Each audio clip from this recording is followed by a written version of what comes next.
G'day, Chief. This is the Inner Chief podcast, episode 316. I am your host, Greg Layton, founder of Chiefmaker and the Council of Chiefs. And I believe there is a great chief in all of us. And that through listening to the stories, strategies, and techniques of great CEOs, each of you can find and leave your own legacy through your work. The Inner Chief podcast is where you will learn how to think and make moves like a CEO.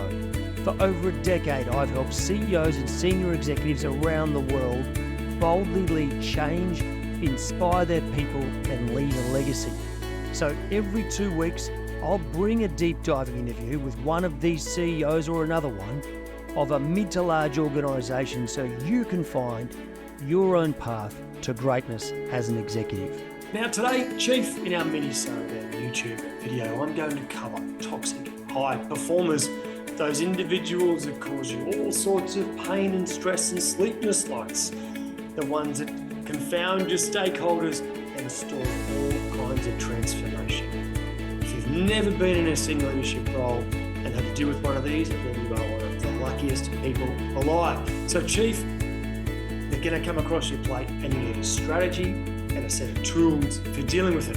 So today's video, we're going to cover that. I'm going to talk about who they are, how to identify them, and why they behave so poorly, how to seek executive support for what you're going to do, and then a 5-step process for absolutely getting it right and turning the dial on their behavior. Chief, you can watch this via video on YouTube. Just go to chiefmaker.com/YouTube or watch it through your podcast app.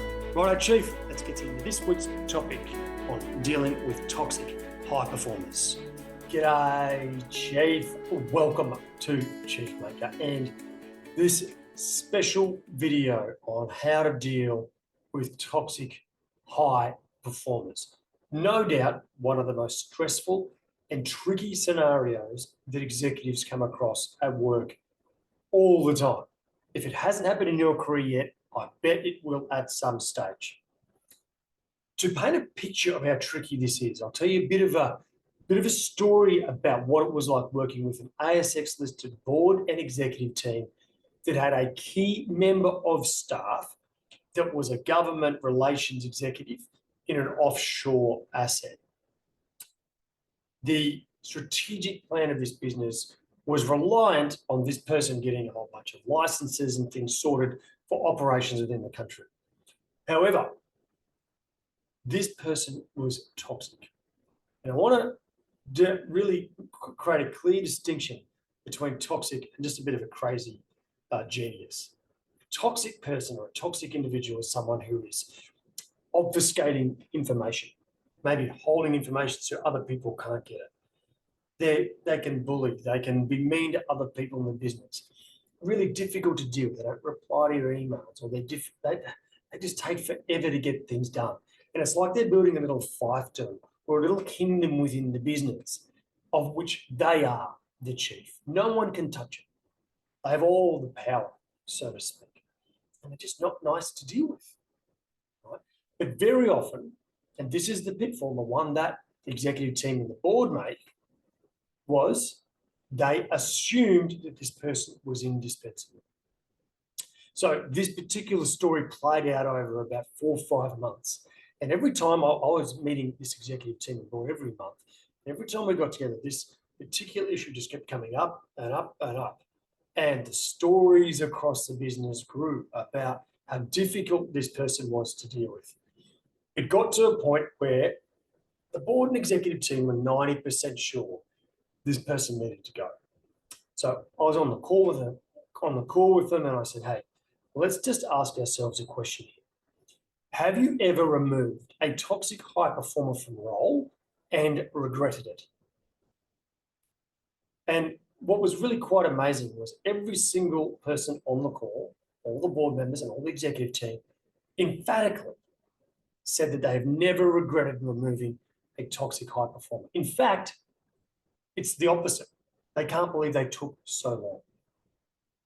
So as a result of this, they did a bit of scenario modeling as well. I said, hey, what would happen in 6 months if this person was still in role?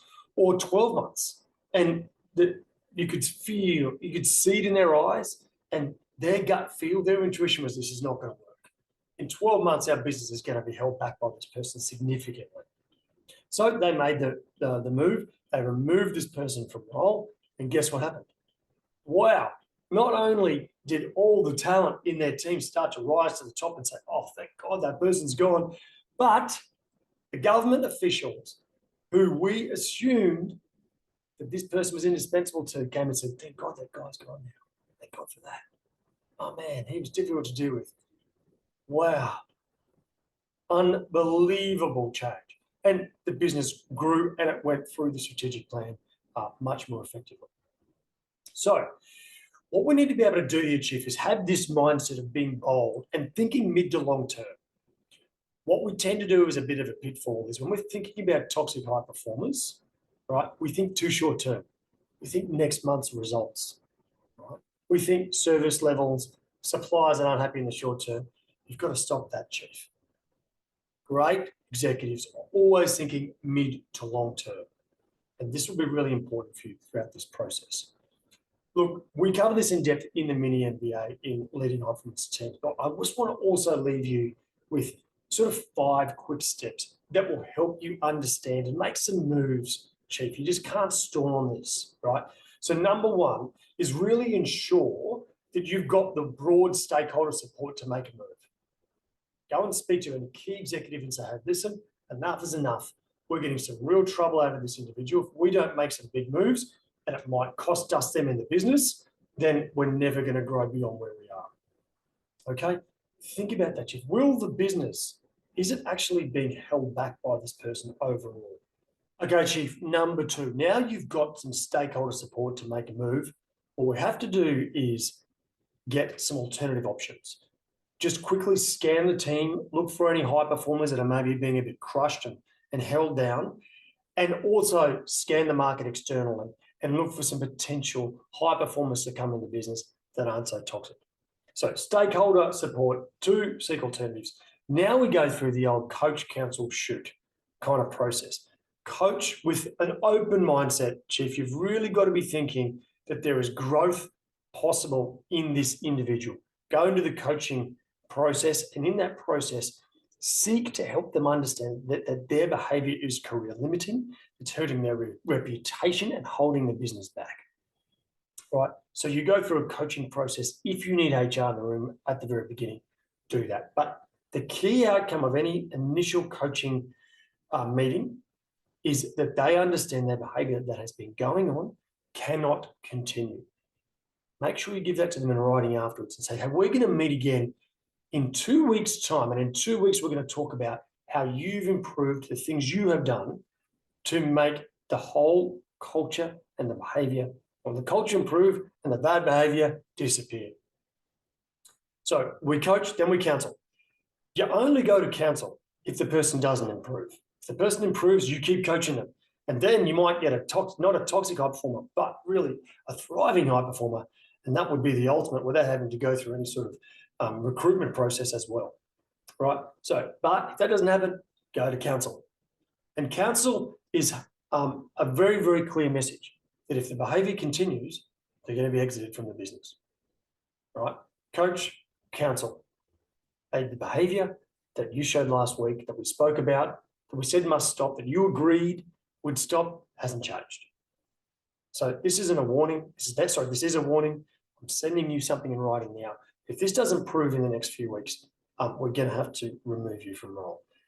Don't leave any doubt about it, Chief. Be really clear. At this point, you really should have someone from Human Resources in the room. Clarify the process with them before you go in, right? They're the experts in this. And this can go wrong, Chief. We've all seen it go wrong.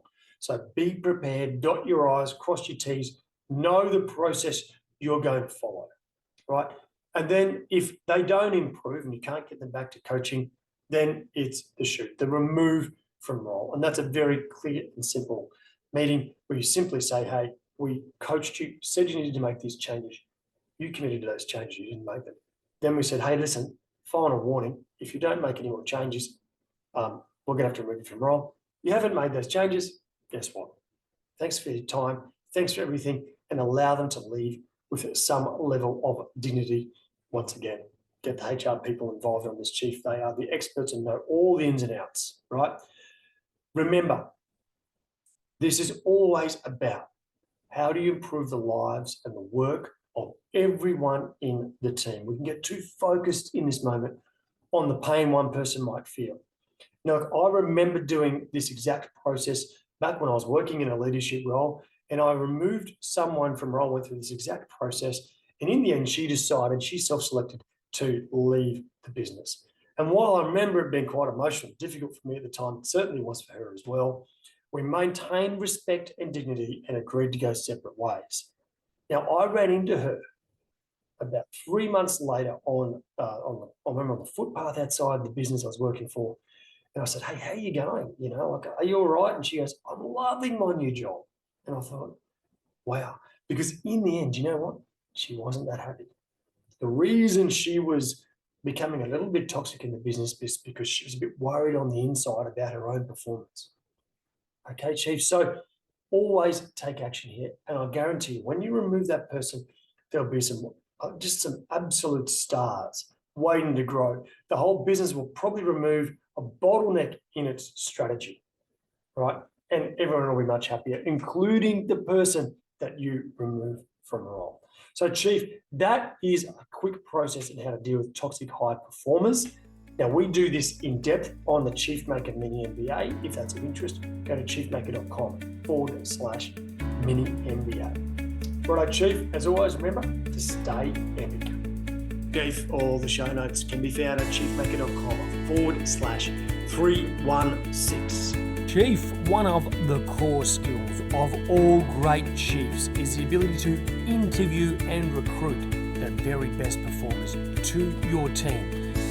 Now, many chiefs say to me that they get up to 25 or even 40% of their recruitment decisions wrong. Now, many of you who listen to this show will know that over the last 6 years, we have asked dozens of CEOs what is their number one interview question when recruiting for senior roles. What we have done is turn that into an invaluable resource. It is the 30 most powerful interview questions used by CEOs to hire high performers. These are the questions that reveal the true nature of the person in front of you. They are the ones that give or create that truth-telling moment that will help you decide whether to hire or not. Chief, if you want this resource, just go to chiefmaker.com/interview and just pop in your details and download the detailed PDF. Now, Chief, if you're yet to rate the episode and subscribe, I hope you'll do so soon. It helps others see the magnificent value that the chiefs and gurus on the show bring to their life and career. So make sure you hit subscribe on your podcast app now, give it a 5-star rating if you think it's worthy, and leave a short review about your favourite episode. Righto, Chief.